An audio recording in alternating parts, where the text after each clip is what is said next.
Bonjour et bienvenue dans l'émission Parole d'experts consacrée aujourd'hui au groupe OCIS, une holding qui regroupe aujourd'hui 3 filières, DePape, un fabricant de téléphones fixes créé en 1952, Saditech, une usine de production créée en 1977, et Milesis, un bureau d'études électroniques créé en 1981. Et avec nous pour nous en parler, Alain Mandine, dirigeant du groupe. Bonjour. Bonjour.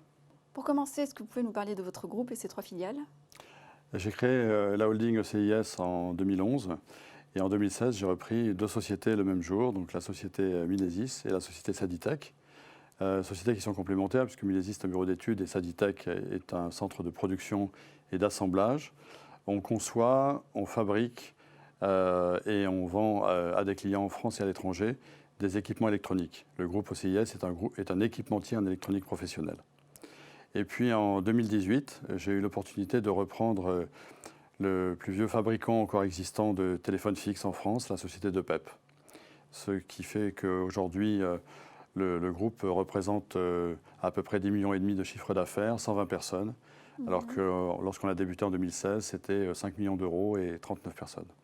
Voilà. Quand on regarde de plus près ces 3 filiales, on note une certaine cohérence industrielle quand même entre les 3 qui est assez évidente. Quel type de secteur vous visez pour vos prochaines acquisitions du coup ? En fait, pour grossir, on essaie de, faut rester humble, on est une PME, on essaie de cibler des domaines ou des sujets qui vont nous permettre de progresser. Donc soit une société qui va nous apporter des compétences humaines que nous n'avons pas, soit un sujet technique qui va nous permettre de progresser, ou bien des sujets que l'on connaît déjà, mais avec d'autres clients. Voilà, donc on essaie de progresser gentiment. Voilà, donc on a quelques sujets en cours de discussion actuellement. Et vous avez fait 20% de croissance l'année dernière. Je voulais savoir si finalement c'était aisé de réadapter son organisation avec une croissance aussi forte finalement.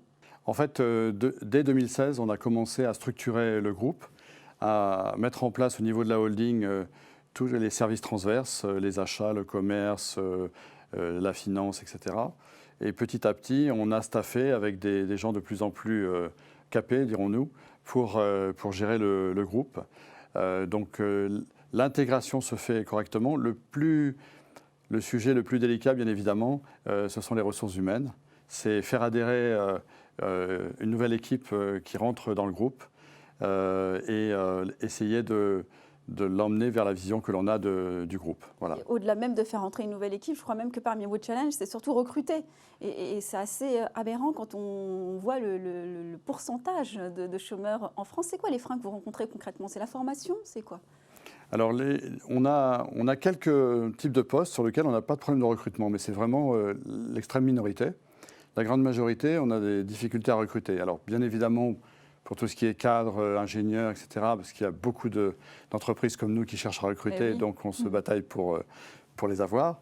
Mais aussi quelquefois sur des emplois sur lesquels on devrait trouver beaucoup de monde, comme agent de production, où quand on fait passer notre annonce, on ne demande aucune formation, aucun diplôme, on va former le personnel, et en fait on se retrouve avec une dizaine de candidats, là où on pourrait imaginer en trouver des centaines. Voilà. C'est assez incompréhensible et oui. Depuis 4 ans, c'est toujours la même chose. En fait. D'ailleurs, c'est tellement pénible que vous avez envisagé finalement de créer vous-même un centre de formation, notamment pour le câblage. Oui. Ça va être quoi finalement votre stratégie pour fédérer et fidéliser cette génération de millennials qui sont de plus en plus difficiles à séduire?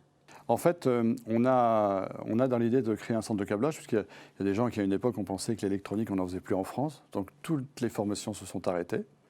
Il n'y a plus qu'un ou 2 centres très spécialisés qui forment, on va dire, aux techniques de base. Donc nous, ce qu'on veut former, c'est au niveau supérieur, puisqu'on fait du câblage extrêmement pointu.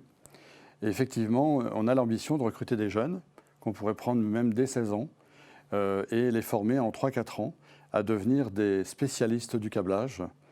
On a l'idée de s'associer avec un centre de formation pour pouvoir faire ça. Et si on y arrivait, ce serait à la fois une victoire pour nous, pour effectivement trouver nos ressources, mais aussi pour la société, puisqu'on n'est pas les seuls à recruter. Beaucoup d'autres sociétés ont les mêmes difficultés que nous, et voilà, ça serait quelque chose d'assez sympathique. Merci d'avoir été avec nous. Merci. Merci à vous de nous avoir suivis sur la tribune. On se retrouve bientôt pour un prochain numéro Parole d'experts.